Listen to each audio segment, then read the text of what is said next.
오늘은 이과 바이블 특급 열차를 타고 구약의 세계로 들어가다를 공부하겠습니다. 구약 성경을 이해하기 쉽게 12가지 시대로 구분해보는 작업을 합니다. 먼저 구약과 신약에 대해서 한 번 더 구분해 보겠습니다. 우리는 구약 성경과 신약 성경을 공부하게 되는데요. 구약 성경은 구약, 옛 약속에 대한 말씀입니다. 옛 약속의 가장 큰 핵심은 제사를 통한 용서의 약속입니다. 하나님께서 하나님의 형상대로 지으신 아담과 하와가 범죄했습니다. 하나님은 아담에게 구원의 약속을 주셨습니다.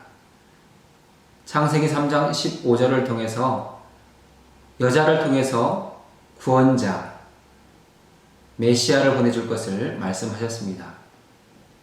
그것을 원시복음이라고 합니다. 그 메시아, 구원자가 오기까지 사람들은 죄의 짐을 지고 살아가야 합니다. 그 죄를 어떻게 해결할 것인가, 그 죄의 문제를 해결해 주시겠다는 것이 제사를 통한 용서의 약속입니다. 사람들이 죄를 지었을 경우에 성전에 와서 짐승으로 제사를 드리고 용서를 구하면 용서가 이루어집니다. 이것이 구약시대의 의를 얻는 방법입니다. 죄는 하나님 앞에서 불의이지만 제사를 통해서 그 죄를 용서받으면 의가 이루어진다는 것입니다. 그래서 구약 성경에서 중요한 것은 율법, 성전, 제사, 제사장입니다. 그럼 신약은 무엇입니까? 신약은 새로운 약속입니다. 하나님의 어린 양이신 예수 그리스도의 십자가를 통한 만민의 구원, 그 약속이 신약입니다. 어린 양 예수 그리스도의 사건을 이해하기 위한 그 배경 이야기가 구약, 제사를 통한 용서의 약속입니다. 신약이 예수님을 통한 죄의 용서라면 구약은 짐승 제사를 통해서 예수님의 십자가 사건이 어떤 의미를 갖는지 보여주는 배경 이야기가 된다는 것입니다. 오늘날 이스라엘 사람들, 유대인들에게는 구약 성경이 없습니다. 구약 성경이 있기 위해서는 신약 성경이 있어야 합니다. 신약이 있을 때 구약이 있는 것입니다. 이스라엘 사람들은 우리가 말하는 구약 성경을 타나크라고 부릅니다. 타나크는 세 가지 단어의 합성어입니다. 구약에서 율법서를 토라라고 합니다. 예언서를 네비임이라고 합니다. 그리고 성문서를 케투빔이라고 합니다. 토라와 네비임과 케투빔의 첫 글자 T와 N과 K를 땁니다. 그 자음에 모음을 붙이면 타나크가 됩니다. 타나크. 이것이 구약입니다. 구약 성경 크게 세 부분으로 나누어 볼 수 있습니다. 창세기에서 에스더까지 역사서입니다. 욥기부터 아가서까지 성문서입니다. 이사야에서 말라기까지 예언서입니다. 역사서는 과거의 이야기입니다. 성문서, 체험서는 현재의 이야기입니다. 그리고 예언서는 미래의 이야기입니다. 이것은 시간적으로 과거, 현재, 미래로 구분한 것입니다. 역사서는 과거에 속한 것이고 성문서는 오늘의 신앙 고백입니다. 그리고 예언서는 미래를 위한 것입니다. 오늘 첫 번째 내용을 보면 성경은 두 개의 대륙으로 이루어진 행성에 비유할 수 있다고 나와 있습니다. 구약은 신약에 비해 더 크고 어두워 보입니다. 그래서 아무런 사전 지식 없이, 큰 그림 없이 구약의 세계에 들어가면 길을 잃거나 헤맬 수 있습니다. 구약은 성경의 4분의 3을 차지합니다. 이처럼 방대한 분량, 많은 내용을 큰 그림을 가지고 접근할 때 쉽게 이해할 수 있습니다.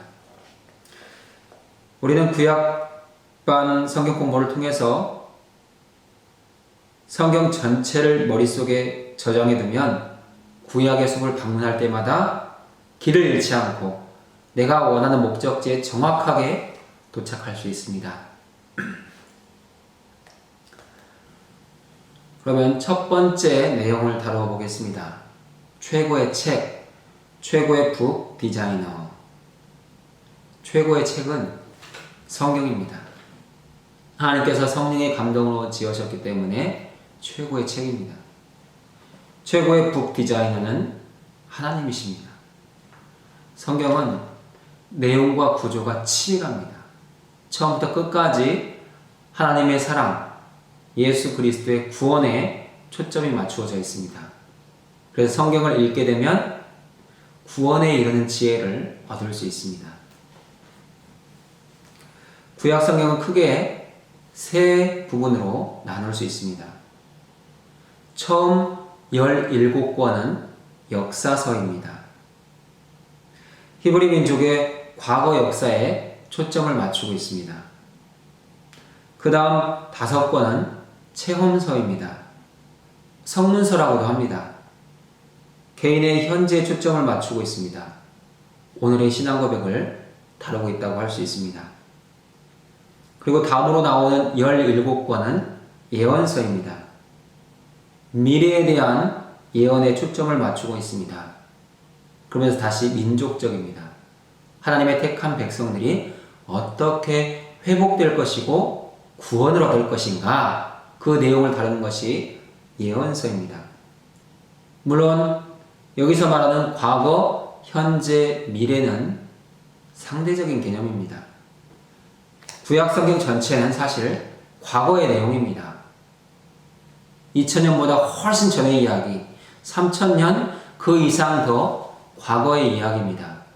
그럼에도 불구하고 오늘 우리가 이 성경을 대할 때는 우리의 이야기로 봤습니다. 그래서 역사서는 과거의 이야기가 되는 것이고, 성문서는 오늘 우리의 신앙 고백이 되는 것이고, 예언서는 미래에 우리에 이루어질 하나님의 나라의 이야기가 되는 것입니다. 31쪽에 있는 도표를 보시면서 32쪽부터 나와 있는 내용을 같이 참고해 보면 큰 도움이 됩니다. 31쪽을 보면은 주제별로 본 구약 성경 해서 표가 나와 있습니다. 역사는 과거이고 민족적이다. 체험은 현재의 일이고 개인적이다. 예언은 미래이면서 민족적이다. 구분이 되어 있죠? 그리고 다시 역사서는 모세오경과 역사서로 나눌 수 있다. 그 역사서 가운데도 바벨론 포로 이전의 내용을 다루는 역사가 있고 바벨론 포로 이후의 역사를 다루는 책이 있다는 것입니다. 그리고 성문서, 시가서가 있고 예언서가 있습니다. 예언서는 다시 대선지서와 소선지서로 나눌 수 있습니다. 이 선지서 안에도 바벨론 포로 이전의 이야기들, 그리고 포로 이후의 이야기들로 구분해 볼 수 있습니다. 32쪽으로 가겠습니다. 구약의 역사서 17권 중에서도 처음에 나오는 5권은 독특한 부분으로 간주됩니다. 모세율법, 토라라고 말합니다. 토라는 율법이라는 뜻의 히브리어입니다. 그래서 처음 5권을 모세율법서, 모세오경, 모세의 책이라고 부릅니다. 창세기에서 신명기까지 이 5권을 모세가 지었다 라고 이해하고 전통적으로 수용되고 있습니다. 모세가 하나님의 영감을 받아 기록한 책들이 모세오경, 처음 5권입니다. 그리고 이 5권에 이어지는 책이 12권, 여호수아에서 에스더까지 이야기입니다. 이것은 구약의 역사입니다.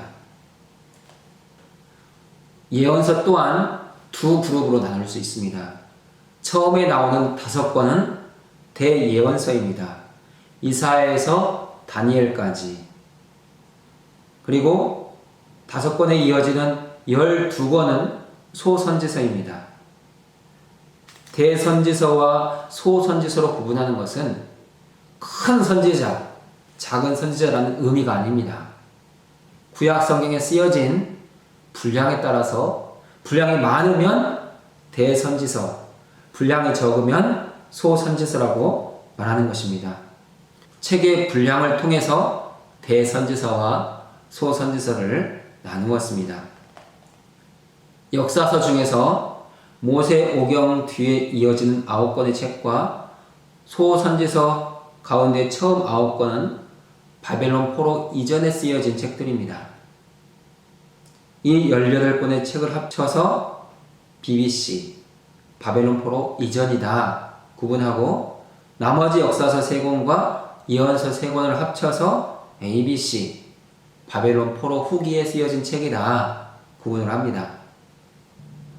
우리가 가진 구약 성경이 이처럼 완벽한 대칭 구조를 이루어서 구성되었다는 것을 보면 하나님이 얼마나 뛰어난 북 디자이너인지를 알 수 있습니다. 사실 오늘 우리가 가지고 있는 구약 성경과 히브리어로 쓰여진 구약 성경에는 구조적인 배치의 차이가 있습니다. 하지만 오늘 우리가 가진 성경을 기준으로 보았을 때 이 구조와 배치는 참으로 놀랄만한 계획과 섭리가 있다고 말할 수 있습니다. 우리가 가지고 있는 구약 성경의 순서는 BC 250년경에 완성된 것입니다. 70명의 유대 학자들이 모여서 히브리어로 쓰여진 성경을 헬라어로 번역했습니다. 그것이 70인역 성경이라고 말합니다. 두 번째로 우리가 다룰 내용은 성경 목록 외우기입니다. 구약 성경 39권, 신약 성경 27권, 각 성경의 제목을 차례대로 말할 수 있습니까? 쉽지 않습니다. 목사인 저에게도 창세기부터 계시록까지 배워내기가 쉽지 않습니다. 하지만 이 성경 목록을 노래를 통해서 암기하게 되면 좀 더 쉽게 이해할 수 있고 기억할 수 있습니다. 위에 제시된 악보를 참고하시기 바랍니다. 성경 66권의 목록을 곡조에 맞추어 암기하는 방법입니다. 매우 단순함으로 몇 번 반복해서 부르면 금세 익힐 수 있습니다. 그런데 이 목록보다 더 쉬운 성경 목록 외우기가 있습니다. 제가 이제 화면에 띄워드리는 악보와 나오는 음악을 따라서 한번 성경 목록가를 배워보도록 하겠습니다. 창출레민신 수사를 삼아 왕하되었으네 욥시 잠전하 사람에게 일단 호요라고 합습날.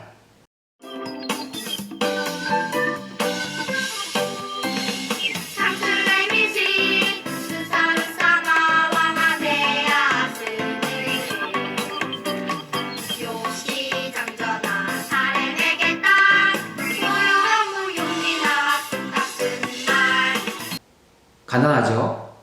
이렇게 그냥 외우셔도 되고 노래를 통해서 외우셔도 되겠습니다. 한번 같이 노래를 배워보겠습니다. 이제 세 번째 내용, 12가지 상징으로 구약 성경 요약하기를 보겠습니다. 성경에는 12이라는 숫자가 자주 등장합니다. 12은 이스라엘 백성의 12지파, 예수님의 12제자를 상징하는 숫자입니다. 이 12가지 상징이 구약 성경의 뼈대를 이루고 있으면서 각각은 구약의 특징 시대와 긴밀하게 연결되어 있습니다. 오늘 우리 교재에는 C를 중심으로 요약되어 있습니다. 이 책이 미국에서 쓰여진 책입니다.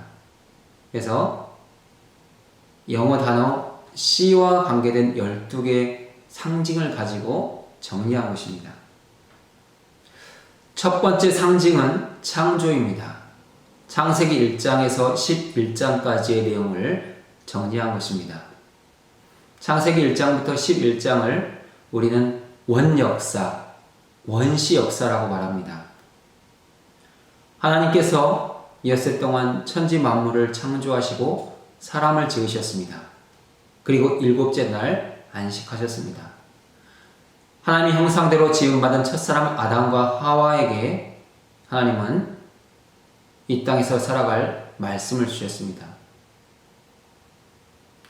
첫사람 아담과 하와에게 하나님은 어떻게 살아가야 되는지를 말씀하셨고 단 한 가지 약속을 맺으셨습니다. 동산 중앙에 있는 선악을 알게 하는 나무의 과일을 따먹지 말라는 것입니다. 그 과일을 따먹는 순간 죽게 된다는 것입니다. 하지만 마귀가 하와와 아담을 속여서 그 선악을 알게 하는 나무의 과일을 따먹게 했습니다. 그 결과 사람들은 죄인이 되었습니다. 그것을 타락이라고 말합니다. 타락한 세상 속에서도 하나님의 사람들은 여전히 하나님과 동행하는 삶을 살아갑니다. 에녹은 300년 동안 하나님과 동행하다가 하나님의 나라로 들림받았습니다. 죄악이 관영하던 시대에 살던 노아는 하나님의 명령대로 방주를 지었고 홍수 속에서 많은 생명을 구원해냈습니다. 하지만 그 후손들이 홍수로 인해서 멸망당하는 것을 피하기 위해 바벨탑을 세웁니다. 그 이야기를 다루는 것이 창세기 1장부터 11장까지의 원시 역사, 상징으로 말한다면 창조의 이야기입니다. 두 번째 상징은 시족, 족장입니다. 창세기 12장에서 50장까지의 내용을 다루고 있습니다. 하나님께서 아브라함을 택하셔서 히브리 민족의 역사를 시작하셨습니다. 히브리는 강을 건너다, 건너온 사람들, 그런 뜻입니다. 아브라함이 어느 강을 건너왔습니까? 아브라함이 본래는 갈대아 우르에 살았습니다. 유프라테스 강과 티그리스 강 사이에 있는 갈대아 우르에서 살았습니다. 거기서부터 건너와서 하란을 거쳐 가나안 땅에 들어왔습니다. 그래서 강을 건너온 사람이다 라는 의미로 히브리라고 불림을 받게 되었습니다. 하나님께서는 아브라함을 가나안으로 이주시키셨고 그의 자손은 이삭과 야곱과 요셉과 더불어 교제하셨고 약속을 맺으셨습니다. 그것이 족장시대의 이야기, 시족시대의 이야기입니다. 세 번째 상징은 노예입니다. 히브리 민족은 애굽 땅에서 인구가 크게 불어났습니다. 하지만 요셉을 알지 못하는 왕이 일어섭니다. 그리고 이집트의 가장 북쪽 지역, 고센 지역에 살고 있던 이스라엘 민족들, 이들을 두려워하기 시작합니다. 왜냐하면 북방 민족이 침입했을 때 고센 지역에 살고 있는 이 이스라엘 백성들이 침입하는 민족과 동맹을 맺게 된다면 애굽에는 큰 재앙이 되기 때문입니다. 그래서 이스라엘 민족을 제어하고 그들의 확산을 막기 위해서 산하 제한 정책을 씁니다. 그것이 남자아이는 다 죽이라는 것입니다. 이스라엘 백성들은 산하 제한과 많은 성과 많은 건축물을 쌓는데 노동력이 착취당했습니다. 많은 착취와 핍박과 고된 노동으로 부르짖게 됩니다. 그것이 이스라엘 백성들의 노예 생활입니다. 네 번째 상징은 계명입니다. 하나님은 이스라엘 백성들이 부르짖을 때에 지도자 모세를 준비하셔서 그 백성들을 애굽에서 건져내셨습니다. 그리고 광야로 이끄셨습니다. 시내산에 도착했을 때 하나님은 이스라엘 백성에게 계명을 주셨습니다. 십계명 10개와 다른 율법 603개. 그래서 우리는 보통 율법을 613개다라고 말합니다. 구약 성경에는 613개의 율법이 나와 있습니다. 다섯 번째 상징은 야영입니다. 민수기의 내용입니다. 히브리 민족은 불신앙 때문에 광야에서 40년간 방황하게 되었습니다. 본래 애굽에서 가나안까지는 열 나흘 길, 14일이면 갈 수 있는 길입니다. 하지만 처음 이스라엘 백성들이 정탐꾼을 보내어 가나안을 정탐하고 돌아왔을 때 여호수아와 갈렙은 그 땅이 하나님의 땅이다, 들어가서 차지하자고 말했지만 10명의 정탐꾼은 그 땅에는 아낙 자손, 거인들이 살고 있기 때문에 우리는 들어갈 수 없다. 그들 앞에서 우리는 메뚜기와 같다고 두려워하고 떨었습니다. 그래서 이스라엘 백성들이 밤새 모세와 하나님을 원망했습니다. 그 원망을 들으신 하나님은 이스라엘 백성들을 광야에서 방황하며 다 죽게 하셨습니다. 그것이 민수기의 내용입니다. 여섯 번째 상징은 언약입니다. 신명기에서 하나님과 이스라엘 백성들이 새롭게 맺는 언약의 내용입니다. 출애굽한 1세대는 하나님께 불순종함으로 광야에서 모두 죽었습니다. 이제 2세대들이 요단 동편 땅에 도착했습니다. 요단강을 건너 가나안 땅에 들어가기 전입니다. 모세는 이 2세대들에게 하나님의 언약을 다시 말해주고 그들과 언약을 체결합니다. 하나님의 백성으로서 하나님이 주신 명령과 규례와 율법을 지키며 살아가라고 당부합니다. 히브리 민족의 2세대는 오직 하나님만 사랑하고 하나님의 명령을 따르겠다고 약속했습니다. 일곱 번째 상징은 정복입니다. 모세와 아론, 출애굽한 이스라엘 백성들 1세대는 모두 광야에서 죽었습니다. 이제 여호수아와 2세대가 요단강을 건너서 가나안 땅에 들어갑니다. 그리고 주요 도시들을 하나하나 정복해 나갑니다. 모든 땅을 다 정복하지는 못했지만 하나님 이스라엘 백성들에게 그 땅을 나누어 분배하라고 말씀하십니다. 그것이 여호수아서 일곱 번째 상징 정복의 내용입니다. 여덟 번째 상징은 순환입니다. 사사기의 내용을 정리한 것입니다. 여호수아와 함께 가나안 땅에 들어간 이스라엘 백성들은 처음 몇 년 동안은 하나님의 말씀대로 살았습니다. 하지만 사사기 2장 7절의 내용을 보면 백성이 여호수아가 사는 날 동안과 여호수아 뒤에 생존한 장로들 곧 여호와께서 이스라엘을 위하여 행하신 모든 큰 일을 본 자들이 사는 날 동안에 여호와를 섬겼더라.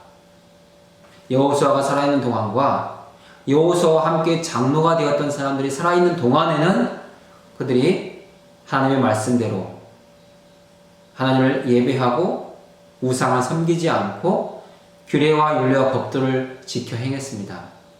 하지만 그 세대들이 모두 죽었을 때 그들은 이제 가나안 땅에 있던 신들을 바라보기 시작하고 섬기기 시작합니다. 그것이 그들의 범죄, 타락입니다. 하나님은 주변 민족들을 일으키셔서 이스라엘 백성들을 학대하게 하시고 괴롭히게 하십니다. 그것이 징계지요. 너무나 괴롭고 힘들 때 이스라엘 백성들은 하나님께 구원을 호소하고 부르짖었습니다. 회개한 것입니다. 그러면 하나님은 다시 하나님의 사람들, 사사들을 세우셔서 그들을 구원하셨습니다.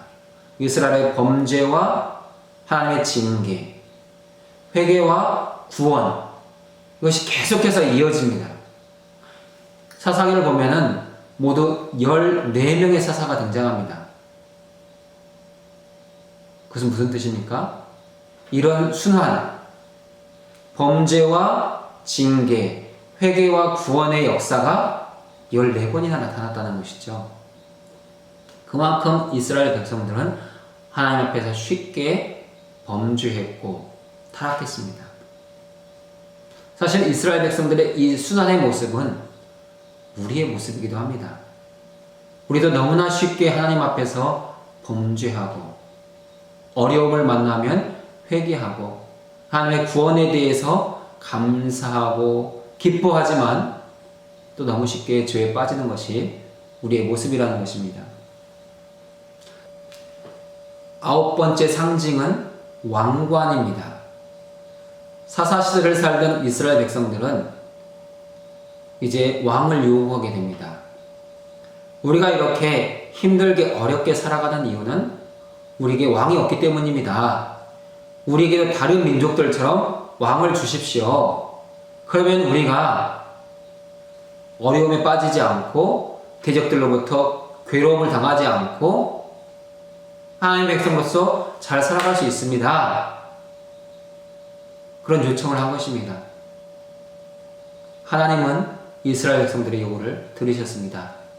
그래서 이스라엘의 첫 번째 왕 사울을 세우셨고, 사울이 하나님 앞에 불순종했을 때 다윗을 세우셨고, 다윗의 아들 솔로몬을 왕으로 세우셨습니다. 사울과 다윗과 솔로몬, 이 세 왕이 다스리던 시대는 통일왕국 시대입니다. 이스라엘이 나누어지지 않고 하나의 국가로 하나님을 섬기고 하나님의 다스림과 통치를 받았습니다. 10번째 상징은 분열입니다. 솔로몬 왕이 죽고 그의 아들 르호보암이 왕이 되었을 때 북쪽에 살고 있던 10지파가 르호보암을 찾아와서 요청을 합니다. 솔로몬 시대에 부과했던 무거운 과세를 줄여달라, 세금을 줄여달라는 것입니다. 그리고 솔로몬 왕이 궁전을 세우고 성전을 세우고 여러 도시들을 세우기 위해서 많은 노동력을 착취했는데 그 노동을 가볍게 해달라고 요구합니다. 하지만 르호보암은 10지파의 요청을 거절했습니다. 그 결과 나머지 10지파는 이스라엘에서 분리되어 북쪽으로 나라를 형성합니다. 그것이 북이스라엘입니다. 그리고 유다와 베냐민만 남쪽에 남습니다. 그것이 남유다가 됩니다. 하지만 남유다와 북이스라엘이 분열왕국 시대도 그렇게 오래가지는 못합니다. 통일왕국 시대가 120년의 시대라면 분열왕국 시대는 200년의 시대입니다. 먼저 북이스라엘이 아수르에 의해서 722년에 멸망합니다. 그리고 약 150년 후에 남유다가 바벨론에 의해서 멸망합니다. 이것이 분열왕국 시대의 역사입니다. 11번째 상징은 포로입니다. 북이스라엘은 아수르에 멸망당하고 남유다는 바벨론에 의해서 멸망당했습니다. 북이스라엘을 점령한 아수르는 왕족과 귀족들을 포로로 끌어갔습니다. 그리고 주변에 살고 있던 민족들을 북이스라엘로 이주해서 살게 했습니다. 그 결과 북이스라엘의 순수 혈통이 무너집니다. 주변 민족과 피가 섞인 것입니다.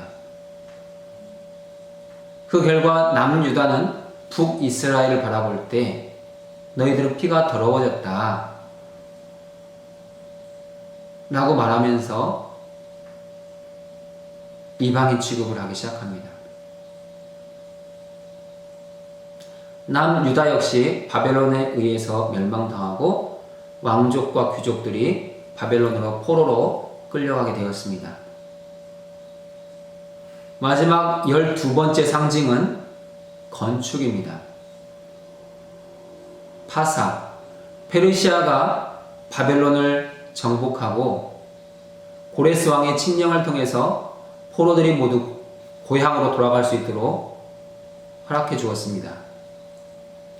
남유다 백성들은 고향으로 돌아와서 예루살렘 성전과 성벽을 재건합니다. 이것이 구약 성경의 역사 내용의 12가지 상징으로 정리한 것입니다. 이제 이러한 12가지 상징을 지도에서 직접 확인해 보겠습니다. 36페이지에 있는 지도를 보시면서 우리가 방금 공부했던 내용을 하나하나 되짚어 보겠습니다. 첫 번째 1번은 창조이죠. 창세기 1장부터 11장까지의 내용입니다. 하나님은 천지 만물을 지으시고 아담과 하와가 살기 가장 최적의 환경을 허락해 주셨습니다. 하지만 사람들은 최적의 환경 속에서도 죄를 범했습니다. 에덴에서 추방되었고 홍수의 심판이 있었고 바벨탑 사건이 있었습니다. 바벨탑 사건 후에 세상의 여러 민족들이 번성하는 동안 하나님께서는 아브라함을 택하셔서 히브리인이라는 새로운 시족, 족장 시대를 열어가셨습니다. 2번은 시족, 족장이죠. 아브라함과 이삭과 야곱과 요셉으로 이어지는 족장들의 이야기, 창세기 12장부터 50장까지의 내용을 요약한 것입니다. 계속해서 그림을 따라가 보면 3번 어디입니까? 애굽의 고센지역입니다. 이스라엘 백성들이 가나안 땅의 기근으로 말미암아 애굽에 내려가 살게 되었습니다. 이때 이미 요셉은 애굽의 총리가 되어 있었습니다. 가나안 땅에 내려간 이스라엘 백성들은 그 땅에서 큰 민족이 되었습니다. 하지만 가장 북쪽 지역에 살고 있는 이스라엘 백성들이 큰 민족이 되었을 때 요셉을 알지 못하는 왕들은 이스라엘 백성들을 두려워했습니다. 북방 민족이 침입했을 때 그들과 연합하여 적군이 될까봐 이스라엘 민족을 제어하기 시작합니다. 산하 제한 정책을 쓰고 그들에게 무거운 노동과 노역을 시킵니다. 그럼에도 불구하고 그런데도 이스라엘 백성들은 계속해서 인구가 더 불어났습니다. 3번 그림은 애굽의 피라미드 그림이 나와 있습니다. 노예 생활이죠. 이스라엘 백성들은 기근을 피해서 애굽에 내려갔습니다. 이때 요셉은 애굽의 총리로서 그 아버지 야곱과 형제들을 모두 고센 땅에 살도록 조치를 취했습니다. 이스라엘 백성들은 그 땅에서 큰 민족으로 성장했습니다. 하지만 요셉을 알지 못하는 왕들이 일어났을 때 그 왕들은 이스라엘 백성들을 두려워했습니다. 이미 큰 민족이 되었는데 북방 민족이 침입했을 때 그들과 한편이 되어서 애굽의 대적이 될까봐 두려움을 느꼈습니다. 이스라엘 백성들을 제어하기 위해서 산하 제한 정책을 썼고 무거운 중노동을 시켰습니다. 많은 성과 도시가 이때 건설되었습니다. 이스라엘 백성들은 무거운 노동에 시달리며 산하 제한 정책에 시달리며 하나님께 부르짖기 시작합니다. 하나님은 구원자 모세를 준비하셔서 이스라엘 백성들을 출애굽하게 하셨습니다. 이스라엘 백성들은 홍해를 건너 광야로 나오게 되었습니다. 그리고 둘째 달에 시내산에 도착합니다. 이제 3번을 출발해서 4번 그림으로 가보겠습니다. 시나이 반도 시내산에서 받았던 십계명의 두 돌판이 상징으로 나와 있습니다. 언약을 말하는 것입니다. 하나님은 시내산에 도착한 이스라엘 백성들에게 십계명을 주시고 603가지의 율법을 주셨습니다. 이 계명을 통해서 이스라엘 백성들과 언약을 맺으신 것입니다. 특별히 이 언약의 핵심은 출애굽기 19장 5절과 6절에 잘 나타나 있습니다. 하나님이 이스라엘 백성들을 출애굽하신 목적이 나와 있습니다. 제사장 나라 거룩한 백성이 되도록 하시기 위해서 이스라엘 백성들을 출애굽시키셨습니다. 이제 5번 그림을 따라가 보면 텐트 그림이 나와 있습니다. 이제 5번을 출발해서 6번에 가보면 하트 그림이 있습니다. 하나님을 향한 사랑, 이스라엘 백성을 향한 하나님의 사랑이 잘 나타나 있습니다.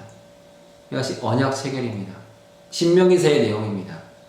신명기서를 통해서 하나님은 이스라엘 백성들을 얼마나 사랑하시는지, 이스라엘 백성은 어떻게 하나님을 사랑해야 되는지를 잘 말씀하고 계십니다. 6번을 떠나서 7번에 가보면 칼 그림이 있죠. 상징은 정복입니다. 여호수아와 이스라엘 백성들이 가나안 땅을 정복해 들어갑니다. 8번째 상징은 순환입니다. 가나안 땅에 들어가는 이스라엘 백성들이 범죄합니다. 하나님은 그들을 징계하셨습니다. 이스라엘 백성들은 하나님께 구원을 부르짖습니다. 회개합니다. 하나님은 사사를 보내셔서 이스라엘 백성들을 구원하셨습니다. 범죄, 징계, 회개, 구원, 이 순환이 계속해서 이루어지는 시대, 이것이 사사시대, 순환시대입니다. 이제 9번 그림을 보면 왕관이 나와 있습니다.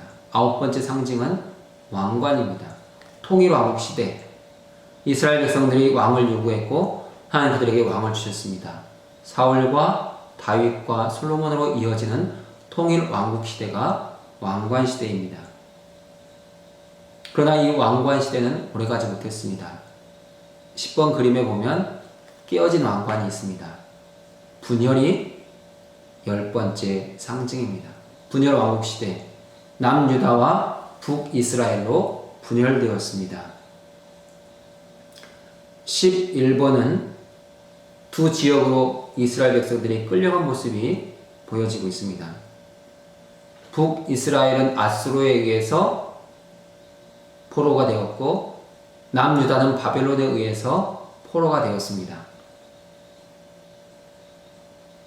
12번 그림은 포로가 되었던 이스라엘 백성들이 다시 예루살렘에 돌아와서 성전을 건축하고 성벽을 재건하는 이야기들로 이루어져 있습니다. 이것이 구약성경 17권 역사서의 내용입니다. 이제 네 번째 내용, 계속되는 이야기를 공부해 보겠습니다. 포로에서 돌아온 이스라엘 백성들의 역사는 계속해서 이어져 갑니다. 우리가 앞에서 공부한 12가지 상징에 4가지 상징을 더하면 신구약 성경 전체를 상징적으로 이해할 수 있게 됩니다. 신구약 시대 사이에는 400년간의 중간기가 있습니다. 말라기 선지자를 끝으로 세례 요한과 예수님이 태어나기까지 하나님은 선지자를 통해서 말씀하지 않으셨습니다. 이때를 신구약 중간기라고 표현합니다. 신구약 중간기 400년과 신약의 각 시대에 대한 내용은 교재 14과부터 26과까지 잘 나타나 있습니다. 구약을 공부하시고 이 신구약 중간기와 신약에 대해서 이해하고 싶을 때는 신약반을 들으시고 또 나머지 내용은 책으로 한번 공부해 보시면 좋겠습니다. 구약의 12가지 상징에 이어지는 4가지 상징이 있는데 13번째 상징은 종결입니다.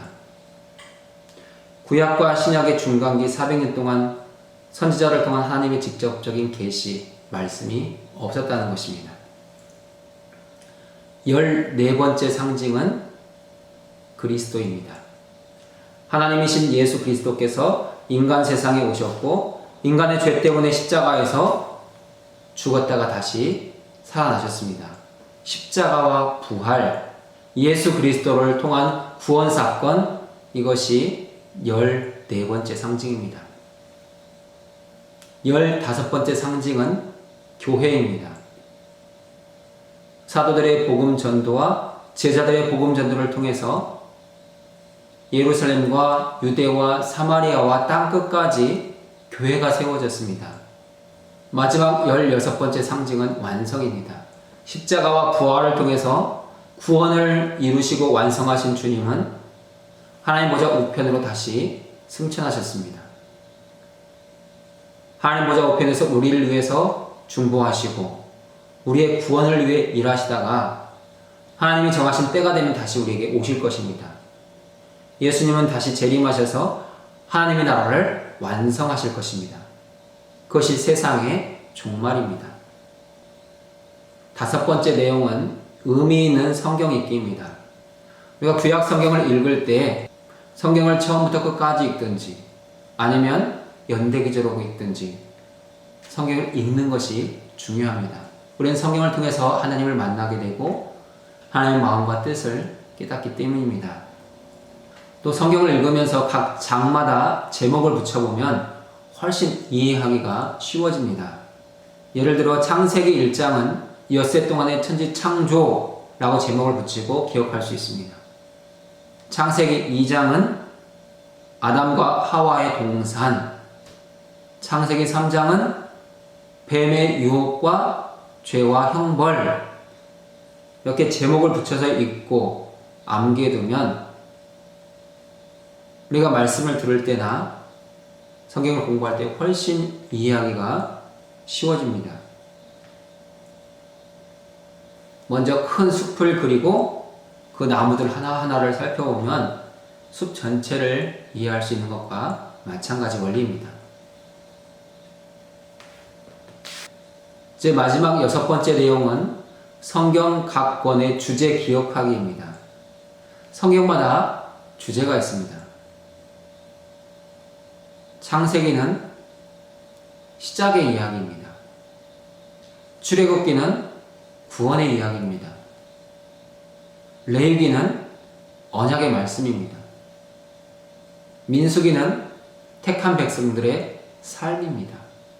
이렇게 각 책마다 주제가 있고 그 안에 또 내용들이 있습니다. 이것을 이야기나 단어를 통해서 기억해두면 이해하기가 훨씬 쉽다는 것입니다. 오늘 6번째 내용에는 룻기가 예로 나와 있습니다. 룻기는 4장으로 구성되어 있습니다. 이 4장을 쉽게 이해하기 위해서 룻의 결심, 이 4글자만 기억하고 있으면 된다는 것입니다. 룻이 모압 신을 버리고 이스라엘 하나님을 선택함, 의로운 사람 보아스가 친절을 베품, 결혼하기까지 하나님의 뜻을 기다리는 룻과 나오미, 심사숙고한 보아스와 결혼하게 됨. 룻의 결심, 그 내용들을 기억해보면 룻기는 이런 내용이었구나를 기억할 수 있다는 것입니다. 다른 책들도 이런 방법으로 특정 단어나 문구를 가지고 이해하면 쉽게 기억할 수 있고 오래 기억할 수 있습니다. 이렇게 이과를 정리하도록 하겠습니다. 우리는 구약 성경의 방대한 내용을 12가지 상징으로 정리해 보았습니다. 이 상징을 기억하면 구약 성경의 방대한 내용이 쉽고 간략하게 오랫동안 기억될 수 있습니다. 이 상징을 기억하면서 계속해서 나머지 내용들을 공부하면 좋겠습니다. 기도하고 마치겠습니다. 사랑 많으신 하나님 아버지 감사합니다. 오늘 구약 성경 전체를 12개의 주제로 정리해 보았습니다. 참 많은 내용, 방대한 내용이지만 우리가 이해하기 쉽고 기억하기 쉽게 도와주시니 감사합니다. 이것을 잘 기억하게 하시고 생각나게 하셔서 우리가 성경을 읽을 때마다 하나님의 말씀을 묵상할 때마다 요긴하게 쓰임받을 수 있도록 인도하여 주옵소서. 하나님, 한 주간 우리가 살아가는 동안에도 하나님의 깊은 사랑을 알게 하시고 하나님의 선하신 도우심의 손길을 경험할 수 있도록 동행하여 주옵소서. 존귀하신 예수님의 이름으로 기도드립니다. 아멘. 오늘 수고하셨습니다. 다음 주 상과에서 뵙겠습니다. 한정 평안하십시오.